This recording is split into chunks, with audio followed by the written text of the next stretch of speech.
Hi my friends, இன்றைக்கி என்ன வீடியோன்னு பார்த்தீங்கன்னா, ஊர்லேருந்து அத்தை மாமா எல்லோரும் வந்திருந்தாங்க. சாய்ஸிக்கு ஒரே சந்தோஷம் அவங்கள பார்க்கவும். சண்டே எதுமா சமைக்கலாம் அப்படின்னு சொல்லிட்டு காலையிலே போய் மீன் வாங்கிட்டு வந்தாச்சு. மார்னிங் சாப்பாட்டுக்கு பார்த்தீங்கன்னா எல்லாருமே இட்லி ஊற்றி சாம்பார் சட்னி எல்லாம் வச்சு சாப்பிட்டுட்டோம்.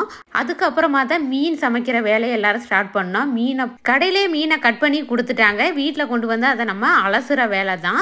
வீட்டில் கொண்டு வந்து நல்லா தண்ணியில் சுத்தமாக அலசி மாமா தான் அந்த வேலையெல்லாம் பார்த்துக்கிட்டாங்க.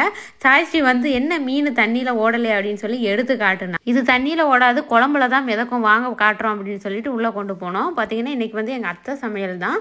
அவங்க பார்த்தீங்கன்னா மசாலா எல்லாம் அரைச்சி தான் டேஸ்ட்டாக குழம்பு வைப்பாங்க. கடுகு மசாலா எல்லாமே தனித்தனியாக வறுத்து அரைச்சி அதுக்கப்புறம் குழம்பு வச்சு அது ஒரு டேஸ்ட் வரும். இன்றைக்கி வந்து அவங்க ஸ்டைல்லே அதை குழம்பு வச்சுட்டாங்க.